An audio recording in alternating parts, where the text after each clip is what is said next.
Hi everyone, thanks for joining us today to chat with Katherine Birbalsingh, headmistress of the Michaela Free School, and what a school it is. A fantastic school with fantastic grades and a very fantastic system of education, of behaviour, and all round interesting policies that may be reflected across the country in the future to come.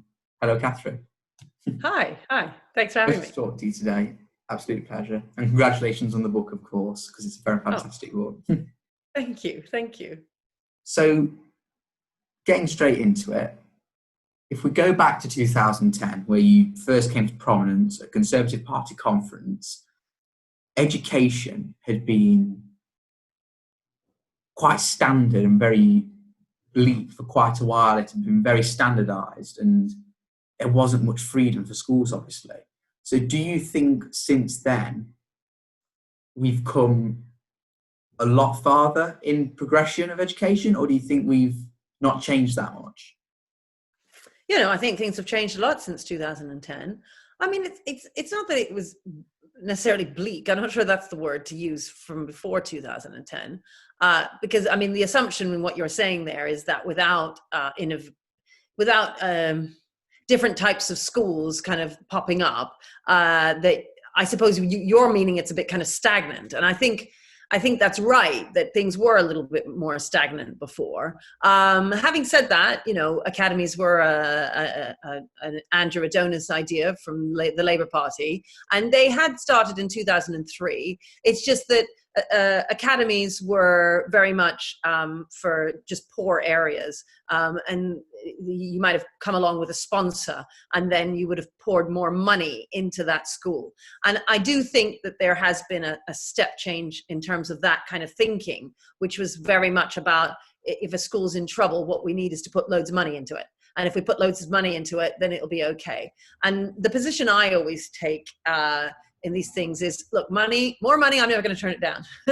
I would love more money for my school. And I'm not saying it's easy either. It's not. Having said that, I think the power of ideas is far more interesting than money. So you can have really bad ideas that do a bad job, and you can have really good ideas that can transform a school. And you can have the same amount of money. And if you bring in good ideas, not necessarily more money, you will have more impact than if you bring in lots of money. And as was proved actually many times over between, in the early 21st century, proved many times where brand new buildings were built for 40 million and were abandoned because in the end the school was so badly run they had to close the school down. All sorts of stories like that, where you can put lots of money in, but if you don't have the right kinds of ideas, you won't deliver. So I mean, what the difference is in 2010, I mean, one might say there was Michael Gove, and yes, I do think Michael Gove made a difference and made some good changes in education, but it's more than that. The fact that free schools were enabled to happen by Michael Gove, but if the free schools allow innovation to take place, and when I say that, I mean, there were lots of people say, how can you say such a thing? Well, what they do is they allow somebody like me, for instance, to gather like-minded people and to then put all those like-minded people into one building and to build around a particular philosophy and push that through. So School 21, for instance, it's a school that School 21, it's for 21st century learning. Now, we are not about 21st century learning. We are about traditional teaching and learning.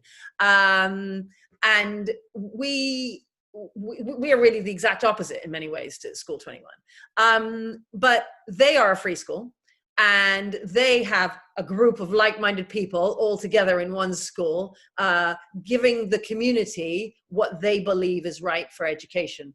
So I believe very much in choice. Not all families will want what we are offering. Not all families will want what School 21 is offering. And I think it's great to have different types of schools and different families can choose. Now, of course, I obviously believe that I've got the right ideas, and I'll do my best to try and persuade you and your audience that what we're doing is right. I always think the best advert is to come and see the school, meet the children, see what we do. But I also believe in in the opportunity for other schools to do things differently, you know. Yeah, absolutely. Do you think then, taking on board what you said about the power of ideas and the power of choice amongst community, do you think that if the Michaela Way, let's say, was to be rolled out across the country as a sort of the standard for schools, would you see that as a problem in one way then? As much as you believe in your ideas, do you think that would be a problem then, because there wouldn't be that element of choice there for parents? Yeah, well, I mean, partly about parents, but mainly the only way you can change something is to win hearts and minds. It's all very well trying to pull levers in Whitehall to make people do what you want them to do. But if teachers aren't persuaded that these ideas work, then they're not going to do them. You then become some kind of tyrannical organizer. You know, you can't tell teachers, well, you've got to teach like this, and this is how it has to happen. I mean, we're a democracy. So obviously we wouldn't do, one wouldn't do that in the country. I feel that with Michaela, what we're trying to do, partly obviously offer our children the best possible education, but partly persuade people on the outside that what we're doing works. And we have persuaded a number of people, which is great. And that's why we wrote our first book, Battle Hymn of the Tiger Teachers, and our second book now, The Power of Culture, which has literally just come out. I know earlier before we came online, you were telling me how you've read it, and we haven't even received any copies yet. So you've had the book and read it before I've seen it. You know? So, I mean, obviously, I know what's in it, but but I haven't actually seen the finished copy. Yeah. So and that's really exciting. You know, you've read it and you like it, and those ideas help to get spread through writing, and that's why we do that. So you do really have to win hearts and minds, and that's done, I think, by walking the talk, talking the walk, or whatever the expression is. I think I got that the other way around. Anyway, that's how you do it. You do it by showing people, and that's why I always say they need to come to the school to experience it. The most notable thing, of course, about you is your school, and the fact that there's sort of, let's say, people seem to view it as unorthodox, but ironically, a lot of the ideas at your school are rooted in, like you said, traditional education. And that's sort of, obviously, I think we both agree that that element of traditional education, the way things have been taught, has been lost over the past few decades. So do you think that the Michaela Way, obviously you'll think that it's the greatest or the best way for your students, but do you think that would work for every student? Do you think that sort of, I'll call it the stricter approach, but I think there needs to be obviously some clarification around that sort of, but that stricter approach would work with every student? Because, for example, where I live in Nottinghamshire, I don't know if, I much I admire the methods, I don't know if it's at work, because I seem to see the problem in London. I seem to see is a lot of families don't have the time to dedicate sometimes to their kids, or some parents aren't willing. I often see the kids are very willing, but here for me, I feel that the kids aren't willing, but the parents are. Do you think that's the problem, and do you think that the Michaela Way would solve that?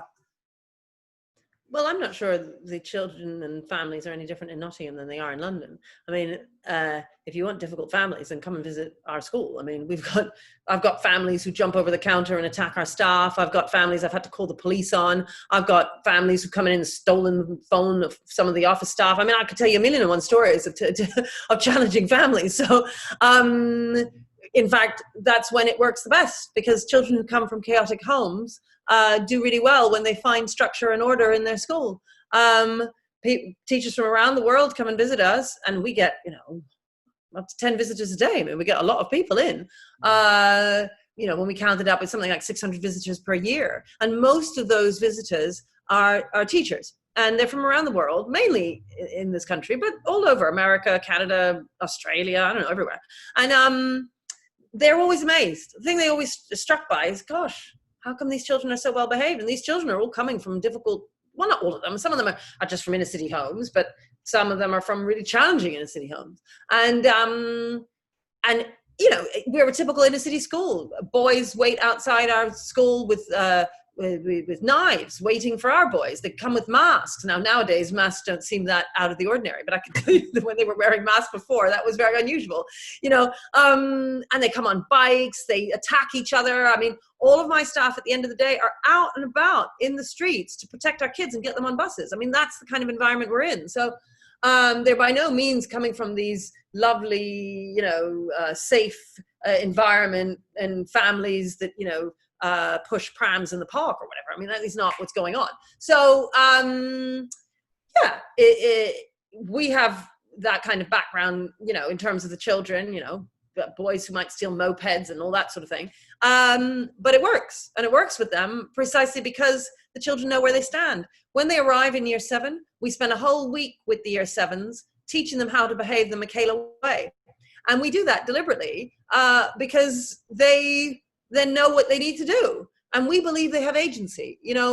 They can choose between right and wrong. I think too often in the education system, people seem to think that children can't choose. I mean, of course they can choose. And that's the whole point. We're teaching them to choose between right and wrong. We're not treating them as if they're idiots and they can't understand the difference. They can. And they will choose what's right if you allow them and teach them and guide them and support them, which is, of course, the role of the teacher.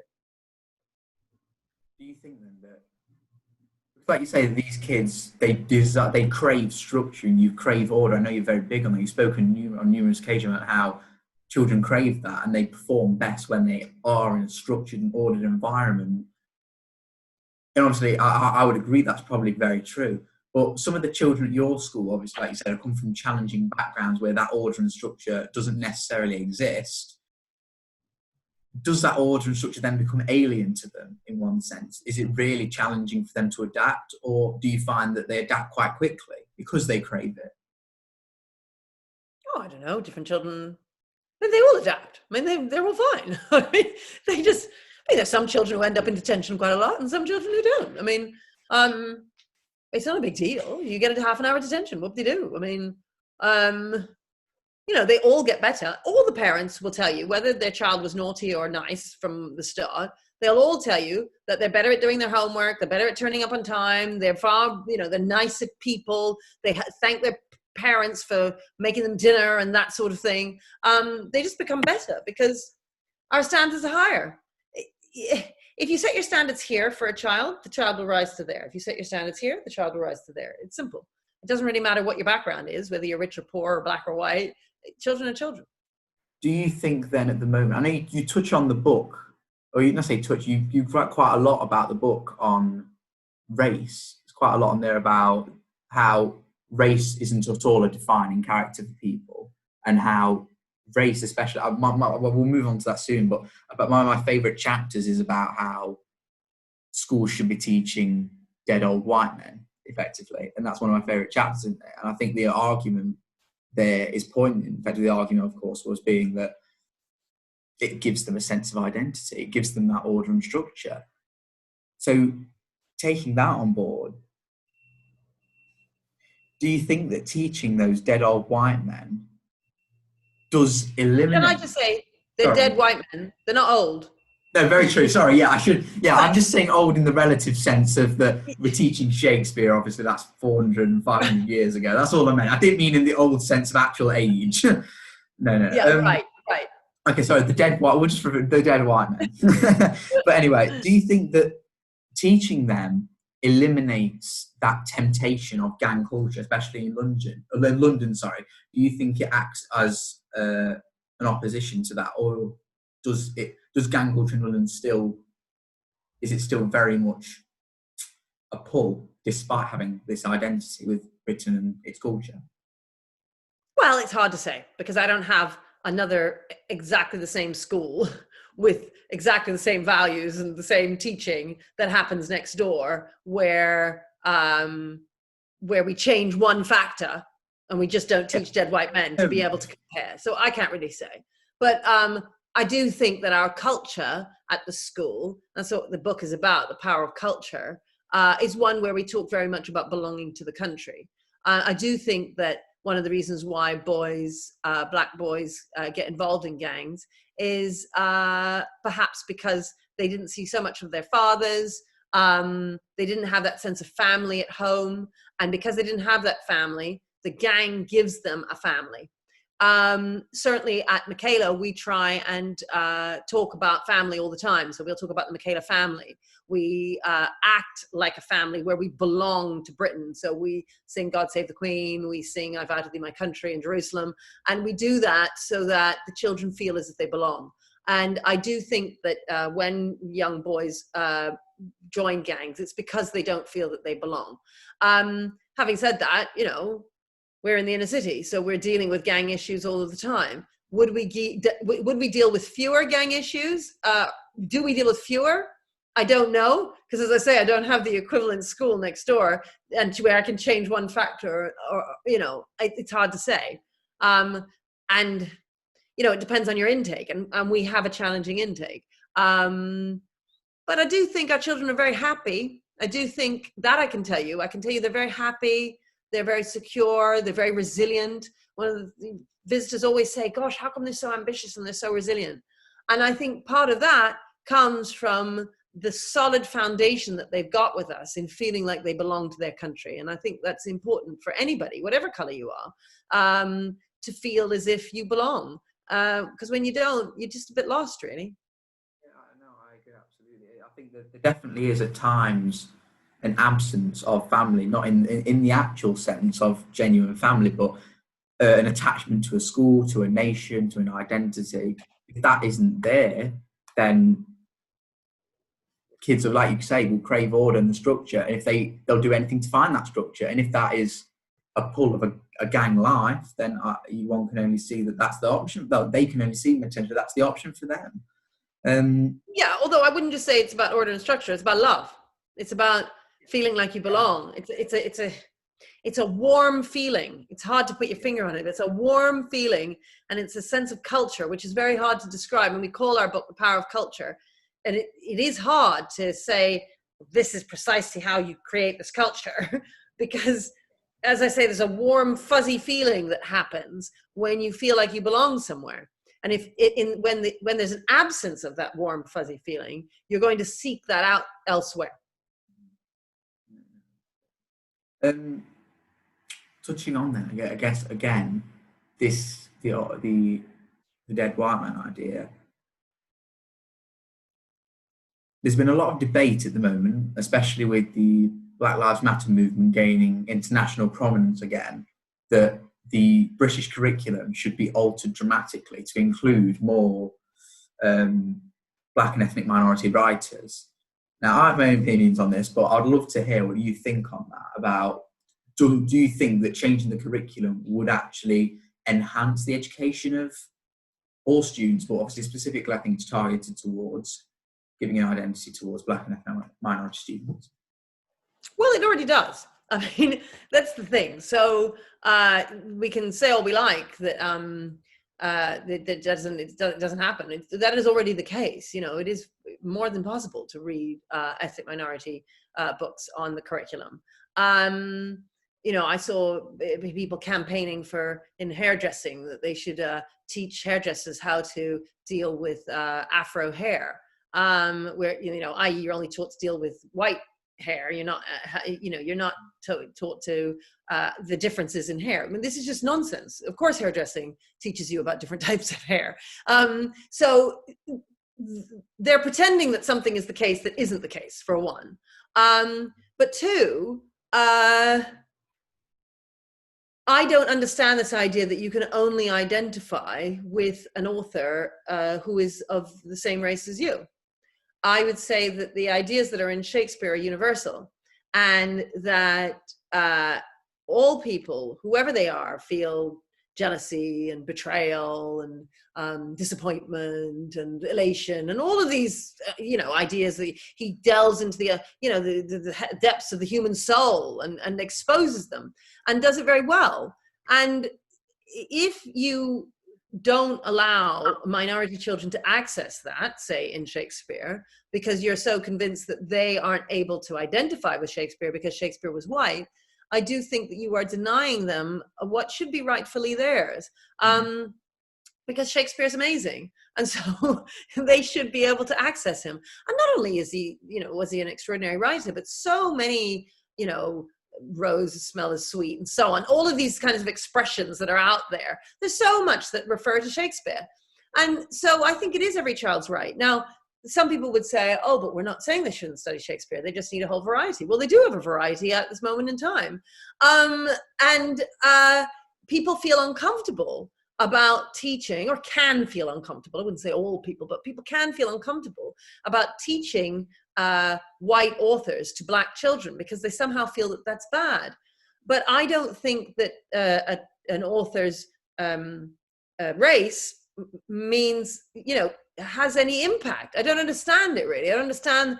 I really just think that's a kind of racist way of looking at things.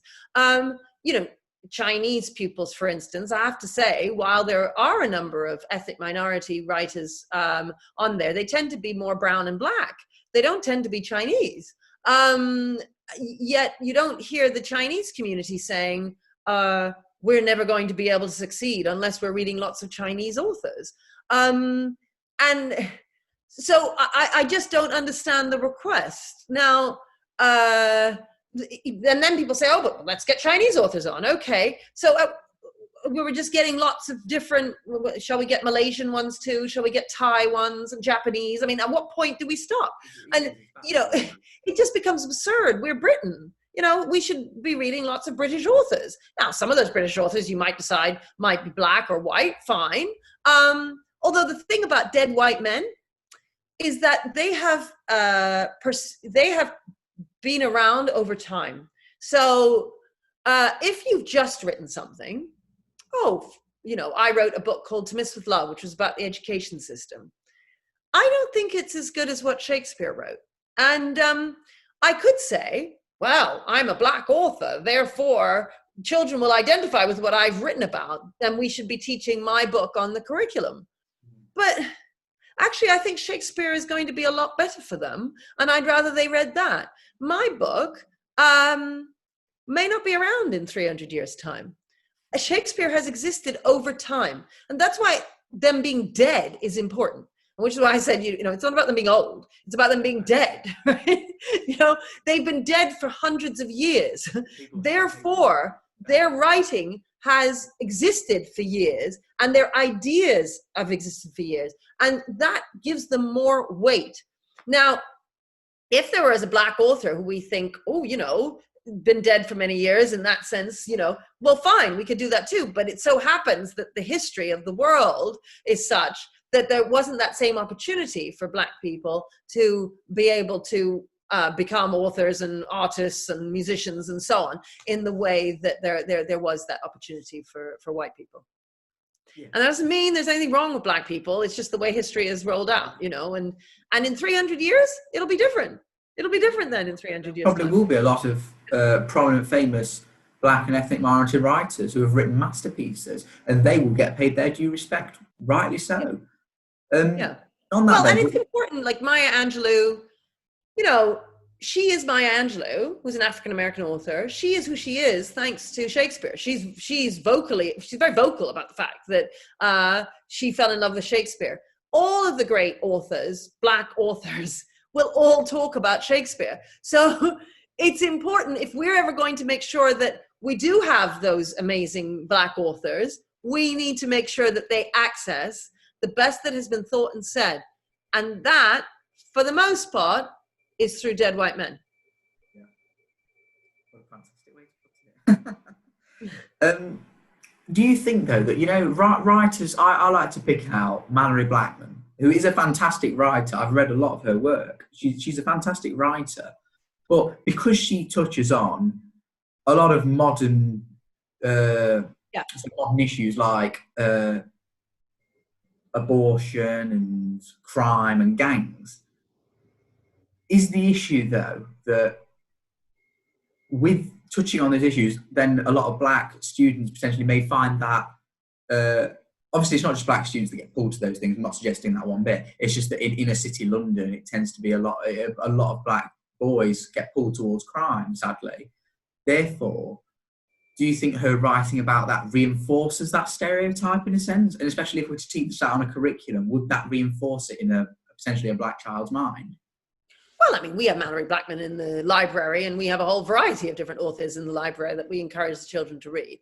I don't think that one should not teach literature that has crime in it, because, I mean, then you're back in the era of, where they ban Lady Chatterley's Love. Like you can't end up not teaching this stuff. I mean, I think Mallory Blackman's great. I would say I'd rather teach Shakespeare than Mallory Blackman, but I want them reading Mallory Blackman. Why not? I mean, they want to read the stuff that they like and they're interested in. So, I mean, I don't know, whoever wants to read Mallory Blackman should read her. I don't have a problem with that. I think it's good. The more they read, I mean, kids are obviously going to be attracted to the stuff that they find interesting and that talks about things that are in their lives. So why not? That doesn't mean that we should always teach stuff that they would come across anyway. In fact, I think one of the reasons why we must teach Dead White Men is that they wouldn't naturally go and pick up King Lear and start reading it. Whereas they would pick up a Mallory Blackman book. And so, great, I'm really pleased if they do that. And it talks about things that they find really interesting. And they should talk about issues of abortion or gang membership and so on. I mean, she discusses these things and looks at it, and, it's not about glorifying it. It's a different thing if you're glorifying admission into a gang, or glorifying. So in the book, we talk about various rap artists or drill artists and so on, who we would take issue with. And we take issue with them because they're making it sound like fun. They're telling the kids, look, this is the way to go. This is how to be. You want to be a cool guy, join a gang, carry a knife, be a bad man, we don't, that I have a problem with. But books that genuinely explore the issues, well, great. I mean, they need to be thinking about these issues. So I really like them. So moving on then from this, from the curriculum side of things, I'd just like to talk about Michaela and sort of, I read part of the book as well in Power of Culture, a chapter called Tough Love there was, about sort of the behavioural policy of Michaela. And I mean, there's been numerous interviews, articles published naming you Britain's strictest headmistress and Britain's strictest school, which I think is very simplifying the issue massively. But I read about it's called the warm-cold approach, it was called in the book, about creating bonds between the staff and the students. I think you mean warm-strict. Yeah, warm-strict, sorry. Yeah, warm-strict. I mean, I've wrote that wrong. Yeah, well, the warm-strict approach, sort of. Do you think that is an effective method in sort of creating a bond between the student and the teacher, but still having that element of authority between the two? Does it work? I was wondering. Yeah, well, you need to come and see. I mean, look, we're not the only ones using warm strict. Warm strict is a technique that's been used for centuries. And any good teacher uses warm strict. Any good parent uses warm strict as a way of encouraging children. So you're strict in the sense that they know what you expect and they need to meet your high standards. You also love them. People often think, oh, if you're strict, you must be mean and nasty and so on. Well, I don't understand why you need to be mean and nasty. Being strict is a demonstration of love. And that doesn't mean you need to be getting angry with them all the time and shouting at them. It just means that you're clear about what your expectations are. And that if you meet them, hooray, you get a sticker, you get a gold star, you get a pat on the back. And if you don't meet them, you get a detention. And that children have agency and they can choose between right and wrong. And that within that, they know that you're doing that, not because you want to punish them. Ha, ha, ha.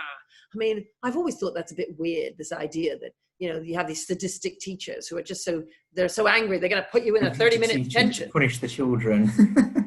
Yeah, well, I mean, I just think, look, if you're really that sadistic, you're not going to be giving them a 30-minute detention. I mean, what is a 30-minute detention? I mean, and at our school, the teacher doesn't even man the detention. They just send them off to the centralized detention. I mean, in what way is the teacher benefiting from this? So, teachers are set detentions because they're helping the child become a better person. They're helping the child eventually learn how to choose what's right over wrong because it's right, as opposed to, oh, I don't want to get a detention. And you work your way up until it eventually just becomes the person that you are. That's our job. That's what we do as teachers, developing children into great human beings, Do you think then that, another part of the school was, it was in the book, but I read about it before. I had on the website before about the family lunch policy, or the sort of the idea of it. And I have to say, it is both the most odd thing I've heard, but it's also, I think, a very, very interesting idea. And it sort of obviously links back to this idea of an absence of structure and family at the same time. But do you think because pupils have this sort of, just to clarify to anyone, to the audience, the family lunch policy is obviously you get 5 children at a table, is it? And one of them will pour the drinks, one will bring the food, one will clear. Yeah, 7 children at the table, yeah. Oh, 7, sorry, yeah. And they have these roles. And the idea is actually the whole family thing. We call it family lunch. So remember we were talking earlier about trying to recreate a sense of family at the school. Because some of them go home and find £5 on the counter to buy Kentucky Fried Chicken.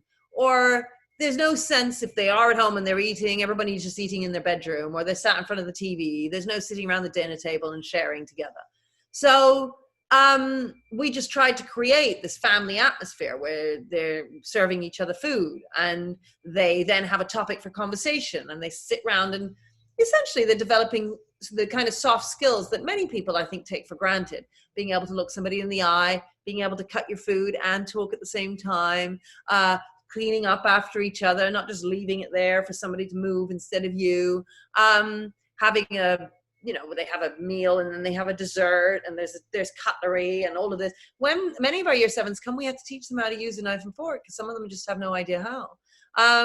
So that's about the soft skills that one needs to become a rounded human being, because we are most definitely not just about exams. We're about that whole child and developing them so that they become great human beings, not just, some kind of exam, machine. The soft skills idea is publicised a lot about the disparity between state schools and private schools and grammar schools.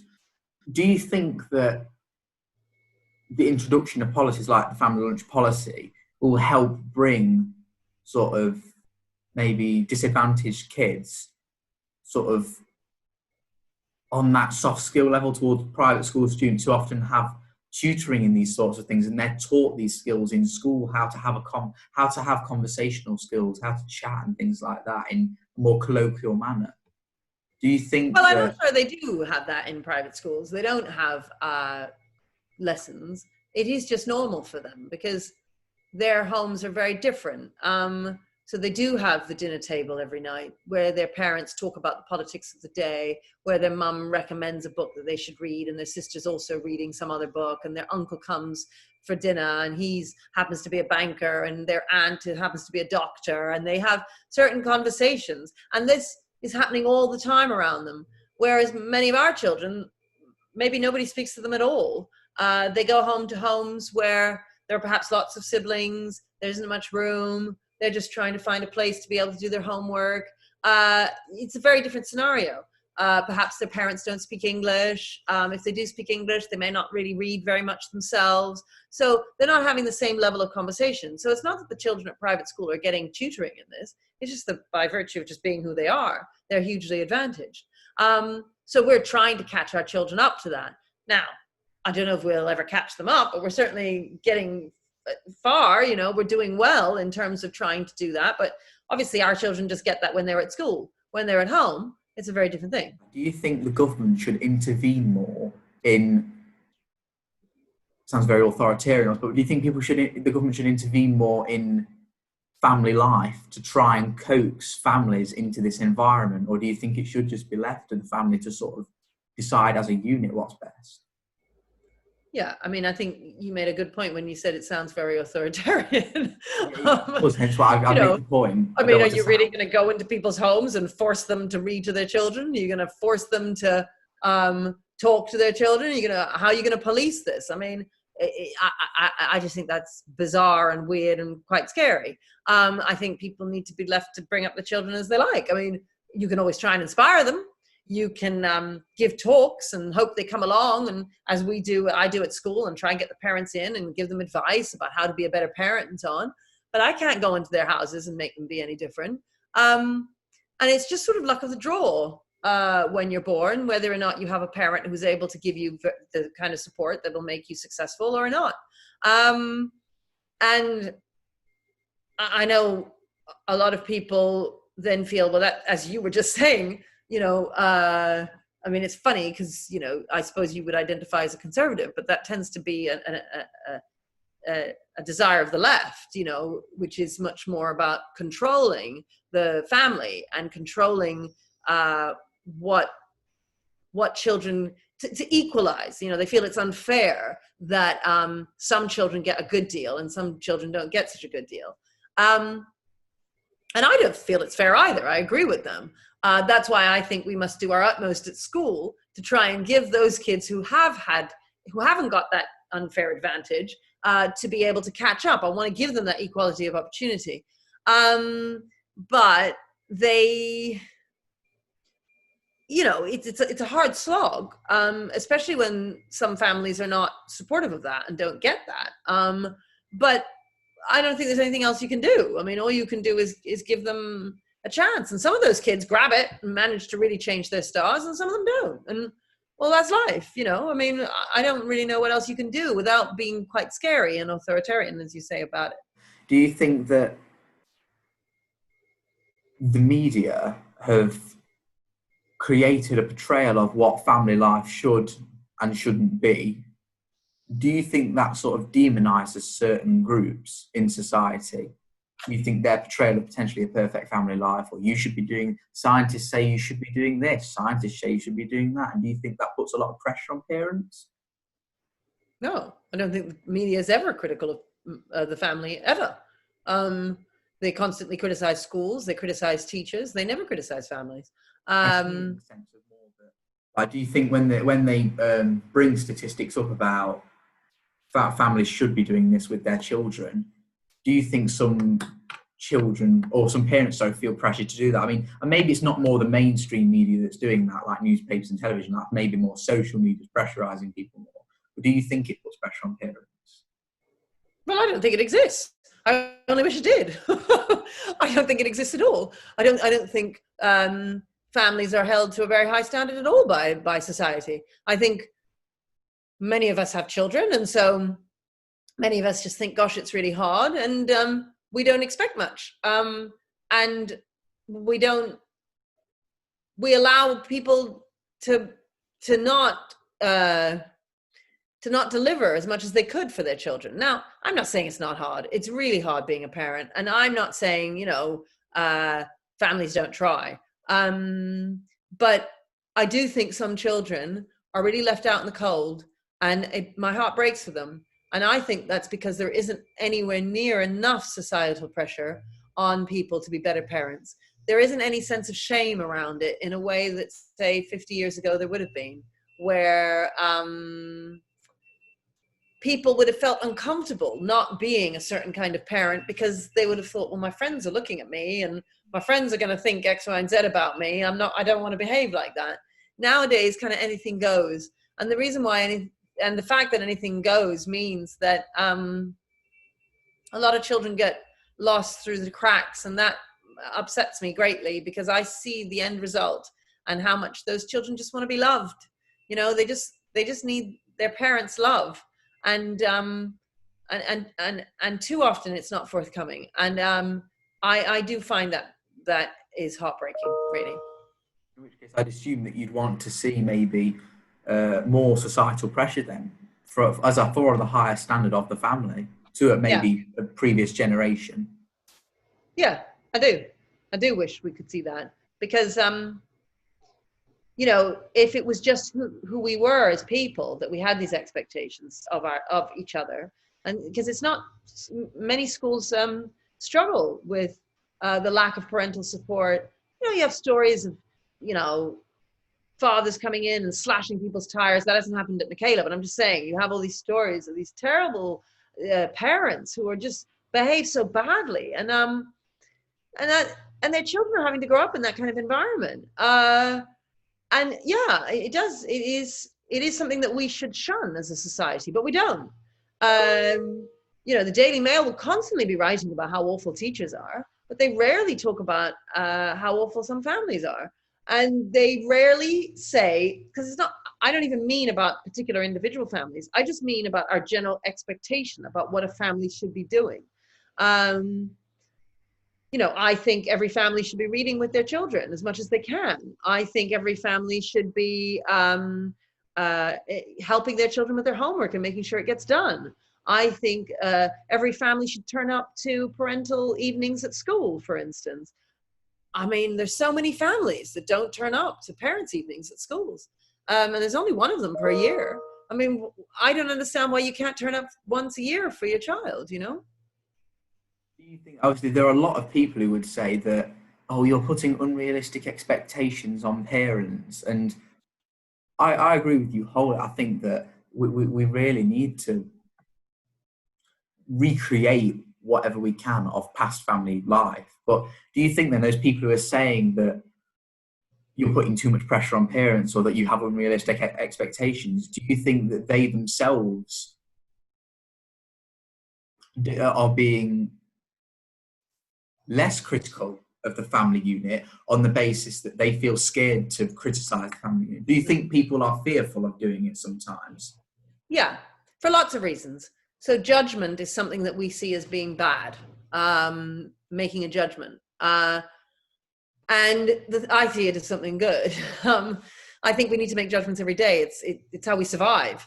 And you make a judgment about how, where to cross the street, where's the best place, where are you going to be safest. You make a judgment about how to talk to somebody in a particular kind of way so that you're polite and so on. You're making judgments all the time.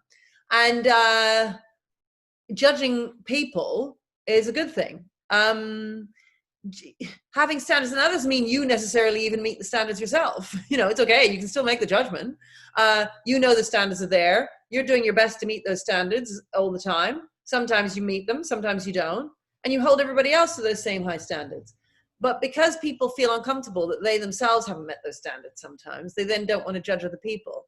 And it's got to the point where it's very rare. I mean, and this isn't even necessarily a political thing of left and right. Many conservatives would not want to be somebody who judges, they feel that's just wrong. And I think, especially when it comes to children, it means that you let them down, because if you never judge their behavior, you're not able to keep your standards high. And then they never learn how to be somebody who's great. They never become that great human being who you could have developed them into had you made judgments of their behavior as they were growing up. So just a sort of a few quick fire questions just to see just so the viewers get an idea of a few ideas on maybe just general education debates about. So grammar schools, yes or no? Oh, well, that's a complicated one. It's interesting. I can't say yes or no. I've thrown it at you there. Yeah, well, and I can't, it's not a yes or no question, really. It's funny because for many years I've had this debate and argument with Peter Hitchens, who is a journalist. I suppose people listening will know who he is. He writes for the Daily Mail. He's very much on the right, thinks I'm a ridiculous lefty, just to give you some sense. And we've had this argument for years, whereas he's very pro-grammar school. And he's so pro-grammar school that when he came to visit our school, he sat down in the chair opposite me and said that I was his opponent, because the Conservatives had thrown this bone of free schools out there and I'd picked it up, and that I was undermining the true cause, which was to get more grammar schools back. And I was undermining this by accepting free schools and by being this kind of poster girl for free schools, which I suppose at the time I might have been. Anyway, he and I have argued for many years, and I actually think over the years, I think he does make a number of good points. And I wouldn't say I was pro grammar school necessarily, but I get what he says. I do. I get what he says now. And, you know, another friend of mine, she made the point that, you know, maybe you want to have grammar schools for the top 2%, and then you could have comprehensives for the rest. That for the top, you know, because the reason why people like Peter Hitchens are pro grammar schools is because they look at their country and they want the best minds being developed really well, so that we can find a cure for cancer and that the country can do really well. That's what they want. And they know that in a comprehensive school, the likelihood is, not always going to be the case, but the likelihood is that because you're spending a lot of time bringing up this lot, you might not be pushing this lot at the top as much as you could.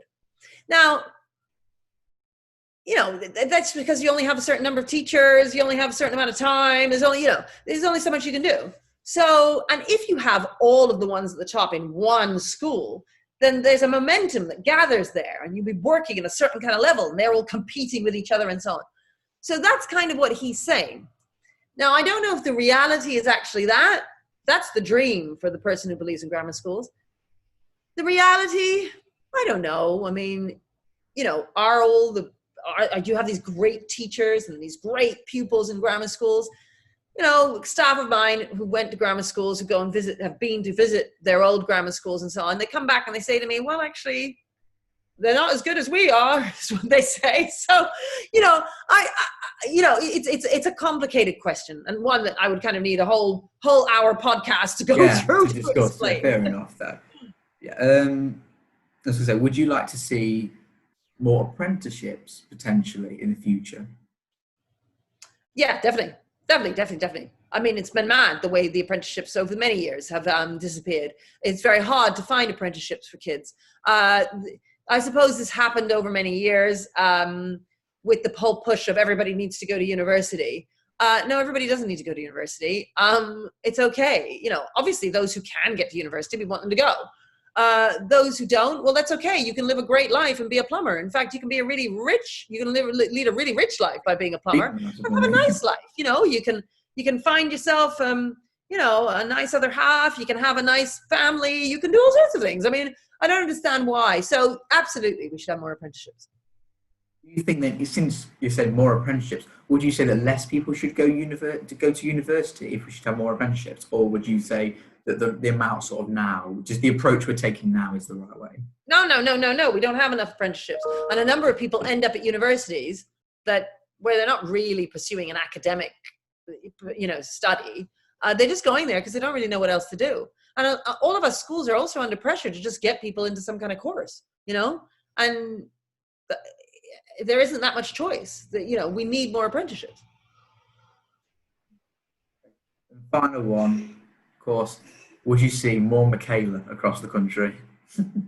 Well, I definitely want more Michaelas across the country. But as we said earlier, I don't think that should be forced on anybody. And actually, we are seeing more and more. Lots of people come. You know, there are schools that call themselves the Michaela of the West of Britain and the Michaela of the North and all this, you know, like they copied us, and they've taken ideas and they've gone with them and they've made them into their own, obviously. I mean, they're not exactly exact copies, but it's really inspiring to see. And, you know, if you read the introduction of my book, you know, as you have done, you see that I'm really excited about where we are in education at the moment, that things have developed massively since 2010, not just because of some of the things that Michael Gove did, but because of the explosion of social media, the fact that so many of us like-minded people who believe in knowledge and tradition and so on were able to connect via social media, the fact that free schools were then enabled, and so all of these schools have been able to pop up doing different things.